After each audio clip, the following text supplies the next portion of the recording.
les donne des vitamines. Demain, 4e jour, ils vont commencer à prendre de l'eau potable normale. Mais je pouvais aussi bien sûr commencer à administrer les antibiotiques sous forme préventive, mais je ne vais pas les faire parce que jusque là, je trouve que tout va bien. Il y a un bon chauffage, ils s'alimentent et s'abreuvent très rapidement, alors tout va bien. J'ai regardé leurs fientes et jusque là, ils sont en train de faire une fiente normale. Alors, c'était ça pour le 3e jour. 4e jour aujourd'hui, mauvaise nouvelle. Nous avons un mort à déplorer. Paix à son âme. Ce petit poussin est décédé. Je pense que c'est pendant la nuit parce que avant de dormir, je suis passé ici, tout allait bien. Je n'avais même pas remarqué qu'il y avait un poussin qui n'allait pas bien. Alors, qu'est-ce qui arrive quand on vient de perdre un poussin? Nous avons des choses à vérifier. Plusieurs éleveurs arrivent dans la ferme. Bon, quand on perd un poussin, il y a certains qui paniquent parce qu'ils ont des séquelles de perte de poussins. Ça a déjà arrivé. Je pense que ça a déjà arrivé à tout éleveur. Et si tu es quelqu'un qui veut se lancer dans l'élevage des poulets, tu dois savoir que ça arrive. Mais la chose qu'on doit faire, je dois vérifier qu'est-ce qui est arrivé. Je dois vérifier qu'est-ce qui lui est arrivé. D'abord, je dois vérifier directement.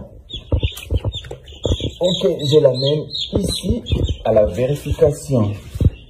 Ici, ce qu'on doit vérifier, d'abord, c'est ses narines. Je dois vérifier ses narines, s'il n'y a pas de muqueuse qui sort. Comme on veut voir ici, il n'y a pas de muqueuse qui sort. Ça va, tout va bien. Ses yeux aussi. S'il y a des larmes qui sortent ou des liquides qui sortent dans ses yeux. Pour parler des infections respiratoires. Il n'y a pas des infections respiratoires jusque-là. Et je vous rappelle qu'on est au 4e jour. Plusieurs maladies ne se manifestent pas au 4e jour, se manifestent après 7, 8e jour. Les maladies qu'ils ont attrapées dans la ferme, d'accord? Ici, on va regarder, c'est derrière. Il y a quelque chose comme la diarrhée blanche ici. La diarrhée blanche, ça ne veut pas forcément dire qu'il y a une maladie à l'intérieur. La diarrhée blanche veut dire seulement qu'il ne se nourrissait pas. La diarrhée blanche contient des acides uriniques. Je vous ai déjà expliqué ça dans une vidéo. Et ça, les acides uriniques, c'est qui remplace l'urine pour les mammifères et les autres. Ça veut dire que le poussin veut seulement consommer l'eau, mais il ne s'est pas alimenté. Et ça peut être justifié par une maladie, mais aussi ça peut être justifié par des faiblesses. Parce que, je vous rappelle encore une fois, on est seulement au 4e jour. Il y a les poussins qui peuvent arriver ici à la ferme très faibles. Et au 1er, au 2e jour, je ne vais pas les remarquer, mais ils ne s'alimentent pas parce que c'est difficile parce que c'est très difficile de remarquer les poussins ou les changements entre poussins pendant les 3 premiers jours. Ça veut dire qu'il a fait seulement 3 jours ici dans la ferme où il était en bonne santé. Et ces 3 jours, c'était vraiment très difficile pour moi de remarquer des changements. Ce que je vais faire est que pendant ces 3 prochains jours, je ne vais pas seulement passer ici le matin et le soir, je vais passer au moins 3 fois par jour. Matin, midi, soir pour voir l'état général des autres poussins.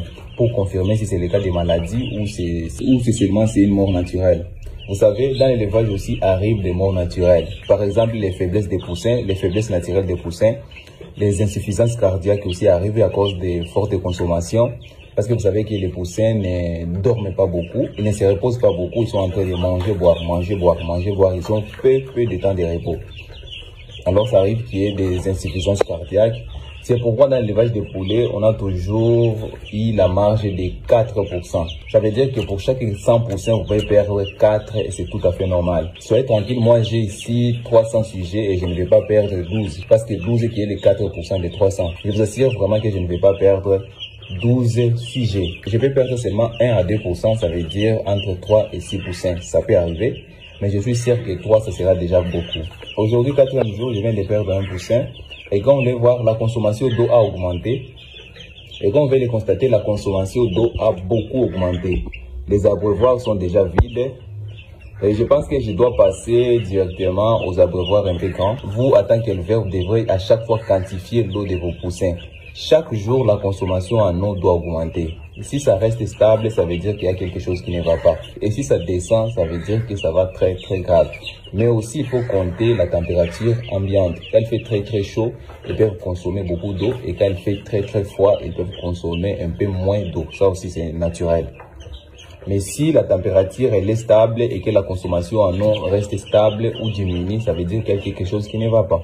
Concernant les mangeoires aussi, je vais passer directement aux mangeoires normales. J'ai des mangeoires anti-gaspillage.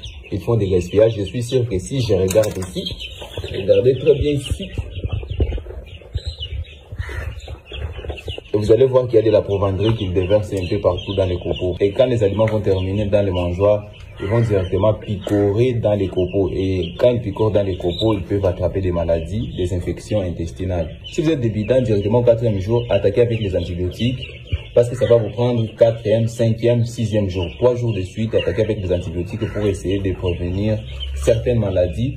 Mais moi, je ne vais pas le faire parce que si la maladie s'installe, j'ai déjà l'expérience, comme je vous ai dit au début, que je peux voir s'il y a une maladie qui est en train de s'installer. Avec le temps, chaque éleveur gagne de l'expérience et vous serez aussi capable, si vous êtes débutant, mais si vous êtes éleveur de longue date, vous savez déjà que